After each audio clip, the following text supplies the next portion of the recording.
Muito bem, vamos girar o assunto aqui no 3 em 1, porque o presidente Jair Bolsonaro disse hoje que o trabalhador rural trabalhou e não foi frouxo durante a pandemia de coronavírus. A declaração do presidente faz referência a um provérbio da Bíblia que diz que se te mostrares frouxo no dia da angústia, sua força será pequena. Vamos ouvir então o que disse o presidente Jair Bolsonaro. Graças a vocês que não pararam, nós da cidade continuamos sobrevivendo. Se o fique em casa, a economia de ver depois, fosse aplicado no campo, teríamos desabastecimento, fome, miséria e problemas sociais. Parabéns a vocês que não se mostraram frouxos na hora da angústia, como diz aqui a passagem bíblica. Olha, apesar do avanço das vacinas, o número de contaminados pela doença também voltou a crescer. Especialistas em saúde pública alertam que municípios em condições mais críticas devem reforçar medidas de isolamento social. Para a microbiologista da Universidade de São Paulo, Laura de Freitas, algumas áreas do país já deveriam inclusive estar editando decretos com medidas de isolamento mais rígidas, como fechamento de comércio e de outras atividades. Desde o início da crise sanitária, o Brasil é um dos mais atingidos pela pandemia do novo coronavírus. Até esta quarta, o país contabilizava 166,7 mil mortes pela doença e 5,9 milhões de infectados. Foram, em média, 557 mortes nos últimos 7 dias, o que representa uma tendência de alta de 45% na variação de 14 dias atrás. Josias, você começa essa. Olha, vamos nós de novo, falar do presidente Bolsonaro. A questão não é cometer erros. Todos cometemos erros. O problema é insistir num velho erro, havendo tantos erros novos a cometer. Nessa administração da pandemia, o presidente Bolsonaro se acorrentou aos erros de sempre, que começam a ficar cansativos, enfadonhos. E nas últimas semanas, o presidente recebeu uma série de sinais que apontam para a conveniência de apertar os parafusos da estratégia que ele traçou para lidar com o coronavírus. Mas o presidente tem optado por ignorar os alertas, mesmo diante do aumento da incidência de contágio e do número de mortes por coronavírus. Até quando acerta, o presidente acerta errando. Ele visitou lá o estado de Goiás, decidiu elogiar os brasileiros que, trabalhando no campo, levam comida às mesas do país. Fez muito bem. Agora aí, ele taxa de frouxos os patrícios que conseguem tomar, ou que podem tomar precauções contra o vírus. E graças a vocês que não pararam, nós da cidade continuamos sobrevivendo. Se o fique em casa e a economia a gente vê depois, fosse aplicado no campo, teríamos desabastecimento, fome, diz o presidente. Parabéns aos que não foram frouxos na hora da angústia. O elogio aos produtores rurais, ele é mais do que pertinente. São trabalhadores tão essenciais nesse período quanto os médicos e os enfermeiros, que estão se arriscando nos hospitais. Mas o presidente pode elogiar quem trabalha em setores essenciais sem tratar os outros brasileiros que fogem, tentam fugir do vírus, como maricas. O presidente Donald Trump, que é o modelo do Bolsonaro nessa matéria, levou um tranco das urnas americanas. O Trump estava com a reeleição praticamente garantida. A economia ia de vento em popa, de repente veio a pandemia. E ele lidou inadequadamente com a pandemia. E teve uma resposta a esse comportamento. O eleitorado brasileiro agora, no primeiro turno da eleição municipal, premiou os prefeitos que lidaram com o vírus de costas para a pregação ostentada pelo presidente Bolsonaro. Então, quem errou menos, e muito erro foi cometido, mas aos olhos do eleitor, quem errou menos está sendo premiado. Esses sinais não são negligenciáveis. Afora o aspecto político da posição do presidente, que ele está sendo o maior prejudicado, que os recados estão sendo dados para ele ver se enxerga, não, mas ele está se auto-prejudicando. Mas afora os aspectos políticos, aos reflexos administrativos. No instante em que as infecções e as mortes voltam a subir, o governo adota um comportamento errático. O general Pazuello, que é o ministro da Saúde, recém-recuperado da Covid, ele se finge de morto, ele não fala nada, ele não diz como é que vai fazer para distribuir as vacinas, nada, não diz uma palavra. Quem comenta sobre o vírus é o secretário de Política Econômica da equipe do Paulo Guedes, o Adolfo Saxida. Acho baixíssima a probabilidade de uma segunda onda, disse o secretário Saxida. A pasta da Saúde publicou nas redes sociais hoje um post em resposta lá a um internauta que desdiz o presidente na prática. Diz lá o post que sem vacina e sem remédio, a oração contra o vírus é o isolamento social e a adesão às medidas de proteção individual. Subitamente tiraram esse post das redes sociais. Porque isso, obviamente, desagradaria o presidente, que ia mandar abrir uma auditoria lá para saber quem botou esse post lá. Um bom líder inspira os seus liderados. O presidente Bolsonaro está confundindo até o seu próprio governo. Esse é o problema. E ele está se abstendo de notar os sinais que estouram à sua volta. Paulo. Olha, a Bíblia não tem erro. Não tem nenhum erro. E não é à toa que a civilização ocidental foi construída toda em cima da Bíblia. Eu queria deixar claro aqui, antes de fazer qualquer comentário, que eu lamento cada pessoa que perdeu alguém querido por Covid. A gente tem um caso próximo aqui no programa. Nesse momento eu estou com uma tia querida, que era até uma pessoa quase paranoica, assim, com isolamento, não saía de casa e tal. Está hospitalizada em caso grave Covid, e eu estou orando por ela todas as noites. Então, o meu sentimento e minha solidariedade está aqui com todos que passam ou passaram por isso. Ninguém quer que exista Covid. Ninguém quer que exista nenhuma doença. Ninguém quer que exista acidente ou até a morte, né? Aliás, para nós cristãos, realmente ela não existirá um dia, né? Mas, por enquanto, a gente tem que lidar com um mundo cheio de perigo. O brasileiro conhece o perigo, principalmente o brasileiro comum, o trabalhador. Ele enfrenta um dos trânsitos mais perigosos do mundo todos os dias. Enfrenta a criminalidade na sua comunidade, enfrenta muitas vezes doenças mais sérias e mais letais que o Covid por falta de saneamento. O Covid é um risco sério para os mais velhos, os mais vulneráveis, e os esforços do mundo inteiro, a gente estava falando de vacina agora há pouco, estão voltados para resolver esse problema. E a gente parece que está chegando perto de algumas candidatas, né? Até lá, o que a gente pode fazer? Bom, alguns de nós temos a opção de ficar em casa.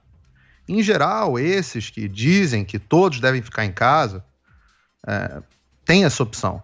Os políticos, os funcionários públicos, os pesquisadores universitários, como essa microbiologista aí que está dizendo que tem que fechar tudo, os jornalistas, como eu, que podem se dar o luxo de comentar os assuntos do conforto da minha casa. O salário pinga na minha conta todos os meses e na conta desse todos os meses, não importa o que aconteça. A comida chega pelo aplicativo, as compras pela internet, tem casa de campo, esteira ergométrica. Não vou dizer que chega a ser uma maravilha, mas não é tão duro. Outros não têm esse privilégio. Você aí, Paulo, nosso brilhante apresentador, por exemplo, não pode. Você ficar em casa não tem programa. Mas assim como você, Paulo, mais importante do que você, lamento mesmo com toda a importância que eu te dou, estão muitos outros brasileiros. Você, motorista de táxi, você, ou de aplicativo, entregador, médico, trabalhador do mercado, profissional liberal, professor de educação física, cabeleireiro, vendedor de bala no sinal, dono de comércio e, claro, o trabalhador do campo. Se vocês não trabalham, vocês não ganham. E o pior, o país para. Na verdade, como a gente vive numa sociedade capitalista, né, uma sociedade de economia integrada, o trabalho de todos é necessário. A economia do Brasil encolheu e voltou para os patamares de 2011. Não é um número... E assim, eu falo, poxa, tudo bem, perdemos 9 anos. Na verdade, 2009, né? Perdemos 11 anos de PIB no Brasil, mas parece um número estatístico, mas não é. A pobreza não é um número estatístico. Ele é um pai, uma mãe que não conseguem botar comida em casa, não conseguem pagar uma educação para seus filhos, um remédio. A pobreza mata. A pobreza deprime. Enfim, eu acho que muitos de nós não temos essa opção, muitos não terão. Eu concordo com o presidente Bolsonaro, os trabalhadores do campo não deixaram faltar, não deixaram desabastecer as nossas mesas, tanto aí no Brasil quanto aqui nos Estados Unidos. E eu queria terminar lendo uma frase aqui de 2009, que diz o seguinte, foi um presidente que disse assim: uma gripe num cabra muito fino deixa ele de cama. Num cabra macho, ele vai trabalhar e não perde 1 hora de serviço por causa de uma gripe. Essa frase não é do presidente Bolsonaro, essa frase é do ex-presidente Lula. Eu extraí da Folha de 23/3 de 2009. Não tem nada na reportagem de Cássio, o presidente. Pelo contrário. Por que esse duplo padrão? Será que tem uma agenda ideológica por trás? Não, eu deixo para o espectador decidir. Thaís Oyama. Paulo, coitada da Bíblia, né? Até onde eu sei, ela não disse que é frouxo quem não respeita o isolamento social, mas o presidente Bolsonaro tem o direito de interpretar a Bíblia como ele queira, né? Esse negócio de frouxo, marica, essa questão da virilidade parece que tem para o presidente uma importância muito grande. Então, mas acho que esses desatinos verbais do presidente já cansaram até os bolsonaristas mais fanáticos. Bom, eu vou poupar a audiência de mais cabotinismo e vou aos fatos, porque fato é que os números da Covid voltaram mesmo a subir, né? Como você falou, especialistas já acham que a segunda onda chegou. Na verdade, não é nem bem uma segunda onda como aconteceu na Europa. Na Europa, os números foram lá para o chão e depois subiram violentamente. Aqui, os números desceram um pouquinho e agora voltam a subir. Então, é praticamente uma continuação da primeira onda, a gente nem pode chamar de segunda, mas um dos índices mais preocupantes aqui, que mostram isso, que atestam esse aumento da Covid, é o que mede o ritmo de contágio. Por quê? Porque, olha, ele passou de 0,68 na semana passada para 1,10. Esses números são do Imperial College, do último levantamento, do Imperial College de Londres. Então, o que isso significa? Significa que antes, um grupo de 100 pessoas contaminadas, né, esse grupo contaminava um grupo numericamente menor, de 68 pessoas, aquele índice 0,68 da semana passada. 100 pessoas contaminadas contaminam 68 pessoas. Agora, 100 pessoas contaminadas contaminam 110 pessoas, ou seja, em vez do número diminuir, ele aumenta. Isso indica, evidentemente, que a pandemia não está tendendo a encolher, pelo contrário, ela tende a se expandir, a crescer. Então, esse é o número preocupante, mais ainda tem o número de internações em São Paulo, que cresceu 18%. No Rio, o número de leitos já está em 97% de ocupação nos hospitais municipais. Nos federais e estaduais é menor um pouco, 80%, mais ou menos igual ao dos hospitais particulares, mas ainda assim, sob todos os aspectos, é um número muito alto. Então, é uma situação já preocupante. Então, eu acho o seguinte, se não vale a pena, realmente não vale a pena, na minha opinião, ligar porque o presidente Bolsonaro fala, porque ele vai continuar falando o que ele sempre falou, vale sim a pena ligar para o que faz ou deixa de fazer o ministro da Saúde, Eduardo Pazuello. Porque até onde a vista alcança, ele está mais deixando de fazer do que de fazer. Ele teve Covid, tudo, ficou afastado, fez uma última aparição pública mais recente, faz mais ou menos uma semana, e daí não falou nada sobre segunda onda. Um pouco antes ele tinha sido perguntado sobre a segunda onda, e tudo que ele disse foi que ele estava preocupado com outra coisa, ele estava preocupado com o fato de ter muita demanda represada por causa que a pandemia ocupou tantos enfermeiros, médicos, hospitais, tinha uma demanda represada para atendimento de outras doenças. Então, ele disse basicamente que esse negócio de segunda onda, que o presidente chamou de conversinha, não estava no radar dele, não estava entre as preocupações dele, o que é, no mínimo, temeroso para quem, como os brasileiros todos aqui, estão sujeitos a essa segunda onda, né? Então, não se vê falar de estratégia para testagem em massa, não se vê falar de uma campanha, por exemplo, para aumentar a adesão àqueles aplicativos de monitoramento que os países asiáticos, por exemplo, usaram com muito sucesso. E são os países asiáticos que hoje estão sofrendo com menor impacto da segunda onda. Claro que tem outras variáveis, mas a testagem em massa e o monitoramento em massa foram duas coisas que os países asiáticos usaram desde o início da pandemia. Talvez isso tenha influenciado nesse menor impacto agora na segunda onda. E outra coisa também que a gente não vê é uma campanha de comunicação para reforçar, está todo mundo tão cheio, tão cansado desse isolamento social e não se vê por aí nenhuma iniciativa do governo no sentido de reforçar a necessidade desses comportamentos aí. Agora, como o Josias lembrou, pelo contrário, né? Desinformação parece que continua aí na pauta. Essa postagem do Ministério da Saúde, a que o Josias se referiu, ela veio a propósito de uma usuária que escreveu lá em favor, vamos todos tomar não sei o quê, um desses remédios aí que não foram aprovados. E daí veio o post do Ministério da Saúde dizendo, olha, não tem medicamento comprovado, não tem cura comprovada para a Covid, a única coisa a se fazer é respeitar as medidas de isolamento. Aí, uma hora depois, o que acontece? O post desapareceu. Ou seja, tudo indica que o governo Bolsonaro negou a primeira onda e vai continuar negando a segunda onda também. Paulo Figueiredo, bem objetivo que eu preciso ir para o break. Vai lá. Eu só queria saber o que a Thaís considerou cabotinismo.